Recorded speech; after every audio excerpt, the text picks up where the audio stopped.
Dober dan iz ljubljanskega studia 136. To so vesti na vesti, tokrat brez zajbancije, takšne, kot so v resnici, brez olepševanja, brez laži, ki smo jih navajeni iz običajnih, tradicionalnih medijev. Prva vest nocoj, danes, ker je še dan, referenduma o pokrajinah se je udeležilo manj kot 11% volilnih upravičencev, ki so s tem jasno pokazali vladi, hej, fuck off s referendumom, kakšen koj, klinac, kurec, bedarija je ta referendum. Halo? Hej. Udeleženci referenduma so predlagane pokrajine večinoma podprli, proti pa so glasovali v predlagani osrednje slovenski južno-primorski pokrajini. Kljub izjemno nizki udeležbi je predsednik vlade Janez Janša poudaril, da je referendum uspel, kljub 10-odstotni obiskanosti je referendum uspel.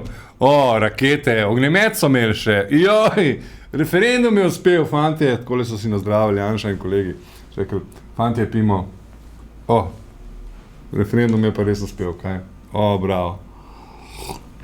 Sam, da so bili zadovoljni. In da je potrebno čim prej sprejeti predlagano pokrajinsko zakonodajo. Čim prej, preden folk pride na ulice.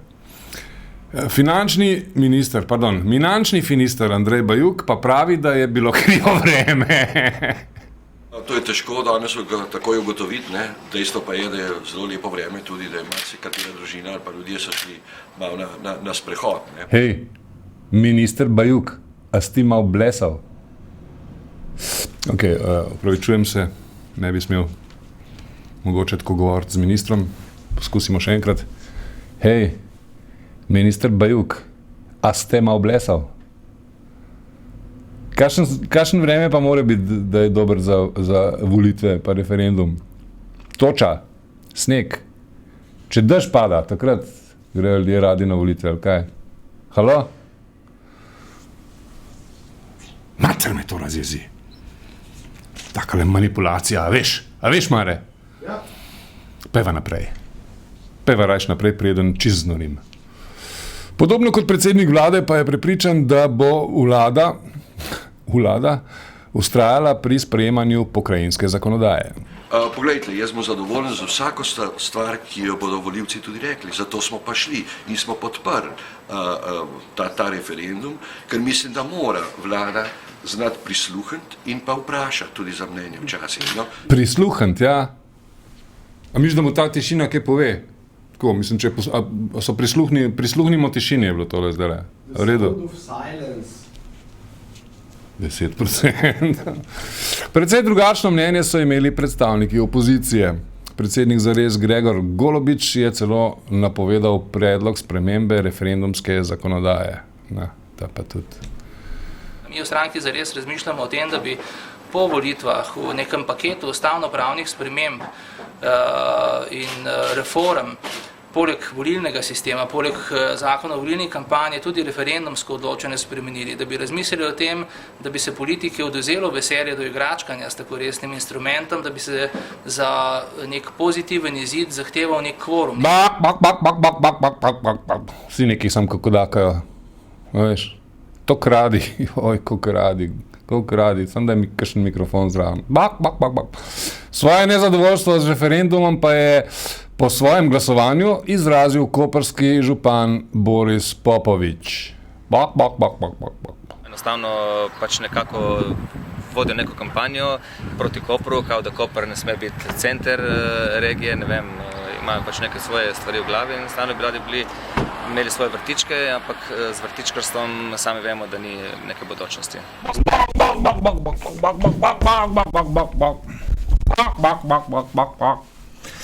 Medtem SD nadaljuje svojo predvolilno kampanjo. V stranki predlagajo ustanovitev enotne agencije za javna naročila. Ideje je predstavil koordinator za ekonomski del programa SD Mitja Gaspari. Mi pa smo jih vprašali, ali podobna agencija kje obstaja. Kdo bo nadzoroval njeno delo in kdo bo v njo kadroval? Profesionalna inštitucija, ki ni vezana na katerokoli politično opcijo, ampak na standarde, ki veljajo v javnem naročanju, bi bila ta enota, ki bi pomagala ministrstvom, da pridejo po vsebini do svoje odločitve, potem bi se pa tehnično, operativno, finančno, pravno, ekonomsko, pa tak javni razpis izpeljal preko te centralne enote. Pa glede nadzora na minister govorili, ne gospod? Nadzorne inštitucije, tam je pa svoja ena velika dilema, namreč te nadzorne agencije se ne da izpeljati po principu inštitucij javnega sektora. Zakaj ne? Agencije, ki naj bi kvalitetno nadzirale finančni sektor, morajo biti po vseh karakteristikah primerljive z industrijo, ki jo nadzira. To je bančni, zavarovalniški sektor trga kapitala. V Ljubljani se je na paradi ponosa zbralo najmanj borcev za integracijo homoseksualcev. Doslej, v besedah ministra Andreja Bajuka, najbrž zaradi lepega vremena. Organizatorji zagrebškega Gay Prida so skupaj z Ljubljančani ponovili akcijo skupinskega poljubljanja. Na to temo pa se je razgovoril tudi častni pokrovitelj parade, župan Zoran Janković. Težko povem, kaj mi je bolj všeč, ampak meni se zdi to v bistvu normalno. Če nekdo izkazuje čustva, če mu je to njemu naravno, jaz to sprejemam čisto normalno. Tako da niti ne primerjam, da bi rekel, je lepše, če se poljublja dekle s fantom ali dekle z dekletom ali fant s fantom. Ampak gre za akt, ki, če je pravi, če je čustven, če je iskren, je lep. Če pa ni iskren, če je samo za šov, potem je pa vsem, kdo to dela, nič lepega. Šport, šah in fuzbal. Znani so polfinalisti Evropskega prvenstva v nogometu. Nemci so premagali Portugalce, Turki so v finišu porazili in spravili v jok Hrvaško. Kako so bili bogi. Rusija je razbila Nizozemce v podaljških, Španci oziroma Casillas pa je domov poslal Italijane. Steven Seagal, veš, moj heroj. Veš, da je čas delo na CNN. Forum za Pohorje je prepričan, da Maribor ni pripravljen za organizacijo 26. zimske univerzijade. Predsednik Združenja za trajnostni razvoj Maribora Danilo F. Križman je med drugim spregovoril tudi o skakalnicah.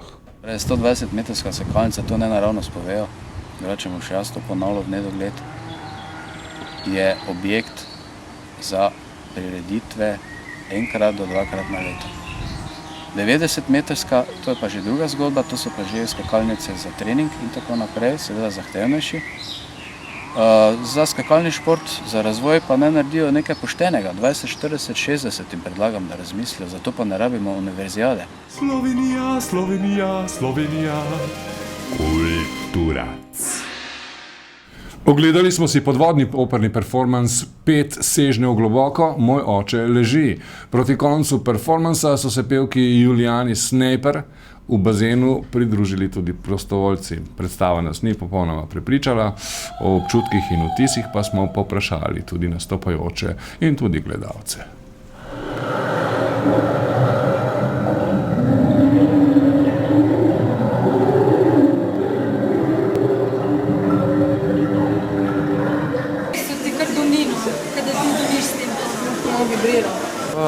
Predstava s temperaturo. Z baletno predstavo Mikisa Teodorakisa Grg Zorba so otvorili stadion Ljudski vrt v Mariboru. Brezplačne vstopnice, ki jih je župan MOM, kaj je to, Mestna občina Maribor, dobro se sliši, župan MOM, Franz Kangler, konec maja delil občanom, torej te vstopnice, brezplačne vstopnice, ki jih je Kangler konec maja delil občanom, so pošle v manj kot 1 uri.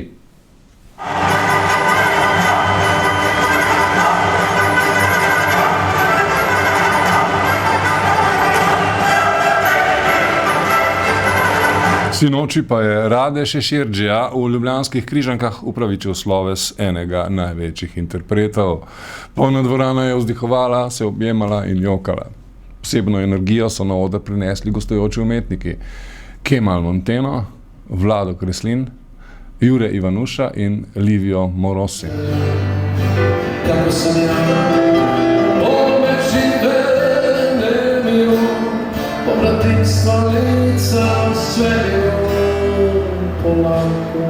Še vreme, sončno in lepo. Vladi v tem tednu odsvetujemo prirajanje referendumov. Iz ljubljanskega studia 136. To so bile vesti na vesti. Adijo.